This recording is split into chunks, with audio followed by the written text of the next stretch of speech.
ఇది ఇదా అదా?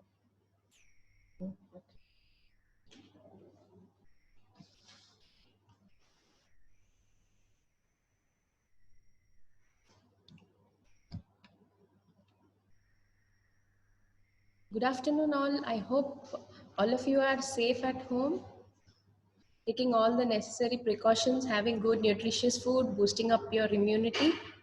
Okay. I hope all of you are ready for the class. I'm Dr. Trishi Sadhna, Assistant Professor, Department of Pediatrics. Today I'm going to talk to you regarding Guillain-Barré syndrome. I hope all of you are ready for the class. Okay. It is shortly called as GBS. Okay.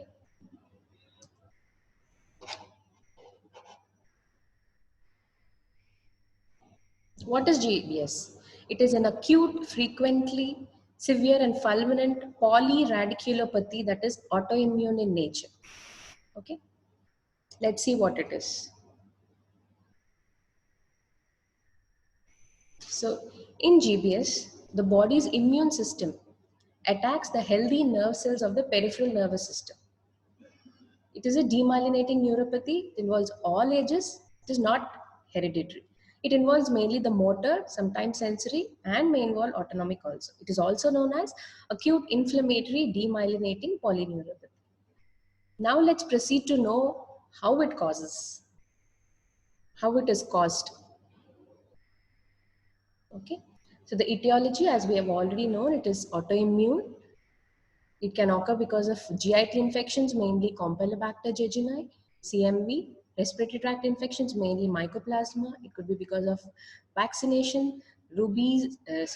rabies, flu, or OPV, and consumption of undercooked powder. So these are the etiology factors. So let's know. Now we have been hearing this autoimmune. So let's know what autoimmune exactly means. So the pathogenesis. GBS, the pathogenesis of GBS is known by a single name, molecular mimicry. So what is this molecular mimicry? So the body, as a response to the foreign organism, also identifies its own as a foreign object and mounts a response against it. Okay, this is called molecular mimicry. So cross-reactive immune attack by the host antibody and T cells, which are directed against the pathogen and the nerve cell. So there is cross-reactivity between the some components of the pathogen and the nerve components. In this case, if for example Campylobacter jejuni, immune response directed against the capsular lipopolysaccharide produces antibodies which cross reacts with the myelin to cause demyelination, because capsular lipopolysaccharides and gangliosides on the Schwann cells of the myelin sheath, they have similar molecule. So it cross reacts with both of these, and in that process it destroys the myelin. Okay, let's see how it does. So in response to the Campylobacter jejuni, there will be T cell response and antibodies are produced by the B cells. These antibodies cross-react with the glycoconjugates on the Campylobacter jejuni and also the gangliosides. These are the gangliosides on the present on the Schwann cell surface. So there is cross-reaction between the antibody cross reacts with the glycoconjugates of the Campylobacter jejuni as well as gangliosides of the Schwann cells, and here damages the myelin sheath in response to fighting against Campylobacter jejuni. So it is in response to fighting against the organism, it is causing harm to its own Schwann cell plasma lemma also. So in that process, the myelin sheath is destroyed. Okay, so the antibodies react with glycoconjugates of Campylobacter jejuni and also cross-react with glycosides present on the Schwann cells and damage the myelin sheath. This is the molecular mimicry of Campylobacter jejuni which causes GBS. So this is the structure of a normal myelin sheath. So this is the damaged myelin sheath. So as a result of this damage, there will be delay, or there will be no conduction of impulses from one end to the other end of a neuron. Okay. I hope the pathogenesis is clear. So clinical history. How do the patients usually present? So they will give you a history of prior to onset of weakness. Suppose the child presents to you with the history of onset of weakness. So when we probe into the history, or when we take a detailed history, you get a history of previous infections. So it could be a GI infection, or it could be a respiratory tract infection. So the prior to the onset of weakness, maybe 1 to 3 weeks before, they usually give history of a GI infection or respiratory infection, or there may be history of recent immunization with the rabies or flu vaccines or OPV vaccine. Okay, this they will be sudden, or the weakness progresses over days, and they are always afebrile at onset. So this is how the clinical history is. Now let's see what are the clinical manifestations. Initially, the child complains of pain in the muscles. Gradually, there will be onset of weakness. So the onset will be gradual, and it will progress over weeks. It is called Landry's ascending paralysis. Ascending paralysis means down to top. So initially, it involves the lower limbs, trunk, upper limbs, bulbar muscles. So initially there will be pain in the muscles, and because of the weakness, the child will refuse to walk, and gradually there will be tetraplegia, and there will be flaccid paralysis of the body. So since it ascends, since the weakness is ascending from the lower limbs, trunk, upper limbs, and bulbar muscles, it is called Landry's ascending paralysis. It is usually symmetrical weakness. Symmetrical means both the proximal and the distal muscles are equally involved. There may be in few cases asymmetry, which is seen in 9% of the cases, but usually the classical history is symmetrical weakness, ascending paralysis, weakness gradually progressing with a prior history of any infections. Okay. Paresthesias, there may be paresthesias, numbness and paresthesias, areflexia. This is another hallmark feature. Deep tendon reflexes are absent. Okay. So fever, as we have discussed, and other constitutional symptoms are absent. There will not be any fever at the onset. And if fever is present in the onset, so our diagnosis of GBS is in doubt. Okay. Next, bulbar involvement. So as we have read, as we have known that it is a symmetric ascending paralysis, it may involve the bulbar muscles leading to dysphagia, facial weakness, respiratory failures, and there may be risk of aspiration. Cranial nerve involvement, facial nerve and oculomotor nerves are involved. There may be autonomic involvement leading to fluctuations in the BP, heart rate, postural hypotension, urinary retention, incontinence. Okay, CNS. There may be ataxia, papilledemia. Sometimes there may be signs and symptoms of viral meningitis or meningoencephalitis. This is usually in the young patients. Okay, Miller-Fisher syndrome, this is a triad, ataxia, areflexia, and ophthalmoplegia. If the patient has these three features, it is usually known as Miller-Fisher syndrome or Miller-Fisher variant of GBS. Okay. So classification. So initially in our pathogenesis slide, we have seen the antibodies attack the gangliosides on the Schwann cells.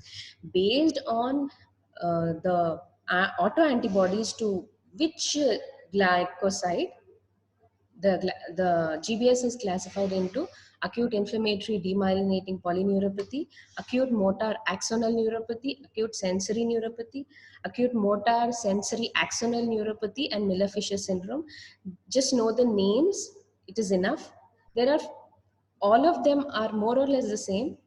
There are only few minor variations in these, but these are differentiated based on the auto antibodies against the gangliosides. Okay, coming to the investigations. So how do we investigate A lumbar puncture is done, okay, which and CSF is analyzed. The CSF will have elevated proteins. Rest of all the components in the CSF will be normal, like the cell count, glucose. If we send them for cultures, all are negative. Only CSF proteins are increased. Electromyography in this, nerve conduction velocities are done. So nerve conduction velocities of a motor nerve is reduced. Nerve conduction velocity time, that means the time taken for a nerve impulse to be conducted in a motor nerve, in that is reduced in both in motor and sensory, because the myelin sheath is broken, it is damaged. So there will be a delay in propagation of impulses from one end to the other end of the neuron. So that is why the nerve conduction velocity times are reduced. And there may be evidence of acute denervation of the muscle. Sural nerve biopsy. When we do the nerve biopsy, we see segmental demyelination, as what we have seen in the picture before. And there may be focal inflammation and Wallerian degeneration. Okay, these are the changes which are observed on sural nerve biopsy. Muscle biopsies. When we take the muscle biopsy, in the early stages, the muscle biopsies are normal. But whereas in chronic stages, they may be atrophy, denervation. The nerve is denervated, the muscle is denervated. No usage, so atrophy. Serological testing is done just to know the cause of GBS, but this does not alter the management. Okay, what is the treatment? So all cases of GBS need hospitalization, because since it is a progressive paralysis, so we never know when this progression might affect the respiratory muscles and the child may go into respiratory failure. So it is better, or it is advisable, to admit and keep the child under observation. Okay. And if there is severe progression of GBS, then intravenous immunoglobulins are used. So it will inhibit the complement mediated damage and reduces nerve injury. It is given at a dose of 0.4 grams per kg per day for 5 days. In few cases, plasmapheresis is done. So the plasma exchange, it is basically to remove the autoantibodies which are developed. These are the main treatment protocol. Other than this, the supporting system is very important. So the respiratory support, every day in the clinical rounds, the child should be examined thoroughly for any impending respiratory distress or respiratory failure, because it is very important. Because, excuse me. Okay. Prevention of decubity in children with flaccid tetraplegia, nutritional support, pain management, DVT, because the child will be bedridden, will not walk. So prevention of DVT and treatment of any secondary bacterial infections, if any. So this is the supportive care of the patient.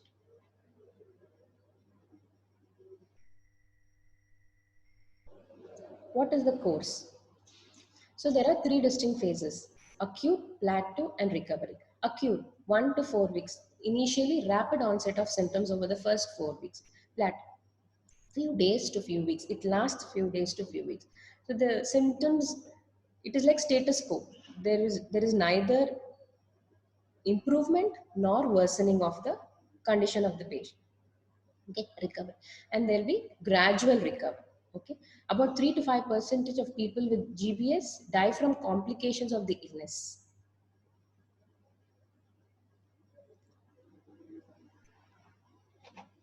Okay, so what are the differential diagnoses of this? So I think the last class was acute flaccid paralysis. So GBS is one of the differentials of acute flaccid paralysis. So the differential diagnosis here, excuse me. So what are the differential diagnoses of GBS? It would be transverse myelitis, poliomyelitis, spinal cord compression, tick paralysis, botulism, diphtheria, myasthenia gravis, and drugs such as vincristine and other drugs. So these are the differentials which have to be kept in mind in during diagnosis of a GBS case. That's it, because GBS is itself a small, very small topic, and it is one of the differentials of acute flaccid paralysis, which was covered in the previous class. So I hope it is clear to all of you.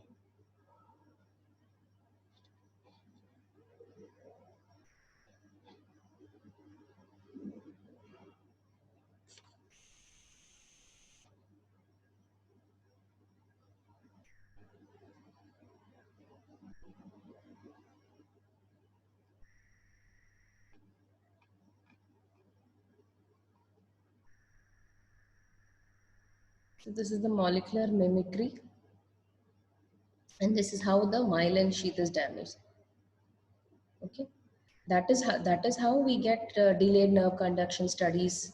Nerve conduction velocities are decreased. Okay, when you take the nerve biopsy, there is denervation, inflammation, Wallerian degeneration. Okay,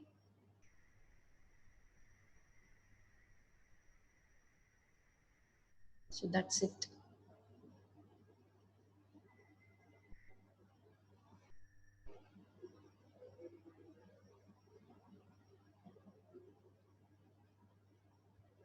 Thank you.